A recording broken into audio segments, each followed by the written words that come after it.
It's often said that there are two inevitabilities in this life, death and taxes.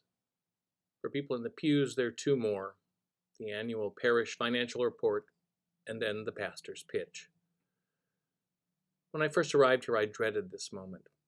And yet, although high finance is a long way from my areas of competence, even I can read a pie chart and compare income and expense bottom lines. Reading the charts and making those comparisons that we saw in last week's bulletin, which are in fact still available online, I breathed an audible sigh of relief and was moved by the incredible generosity I encountered. In those pages, I see that our parish operation is a sizable enterprise, and what I might describe as a going concern. Our annual income and expenses balance out at approximately $1.75 million, almost all of which is funded by your extraordinary generosity. Despite the pandemic, despite the financial downturn, and with a little help from the PPP federal funding for salaries and a lot of help from all of you, our benefactors, we met this year's budget. Like every family everywhere, we're doing our best to economize, to husband our resources, and to keep going at what we need to do. Our parish is first and foremost a place where we gather to hear God's word and to share in the sacraments, and we're happy that we've been able to do so even under new and challenging circumstances. When the pandemic closed our doors, we developed new ways to worship together and stay in contact and continue to be a community, indoors and outdoors. Not perfect, not ideal, but a testament to our parish's creativity and our desire to unite around our faith in hope and in love. Still, a parish is more than a place where we meet for an hour on Saturday afternoon or Sunday morning. Our community's ministries of parish school, of religious education, mission and outreach to our neighbors, all grow and evolve day by day. Our dedicated teachers and parish staff have felt the same pinch you have all experienced as salary increases have necessarily been frozen, but I'm happy to report that so far none have been laid off. They continue to provide loving, caring, and eminently professional service to one and all.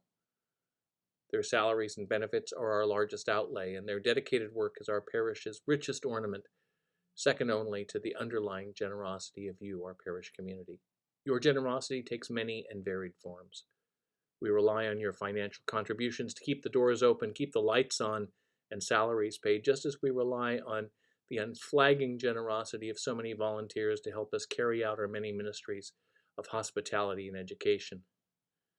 Our dedicated parish council and especially our finance committee continue to share their expertise with me, with our former pastor, Father Mike Moynihan, and with our wily business manager, Father Chuck Tilley. Each one of you supports us with your prayers, concern, and hope. We face real challenges. No one knows when things will return to something resembling normal again, and there's abundant reason to believe that it won't be soon. Like every other family, we have a hard year ahead of us, fiscally, socially, and psychologically. Many of our usual community activities, including our traditional fundraisers, have been and will be curtailed. We must continue to nibble away at the outstanding debt on our new school and parish office complex. We'll need to replenish emergency funds we've depleted when we invested in streaming video equipment and the air conditioning systems in both the parish center and the church, which recently gave up the ghost. And yet we know that we're all in the same boat, and we remember what our grandmothers taught us, that God is never outdone in generosity.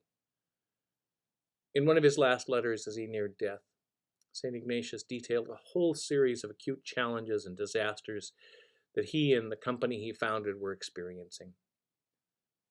Yet he ends saying, pazienza, patience. Because of the treasure of hopes we hold, everything is as nothing. God, who has given us hope, will not confound us.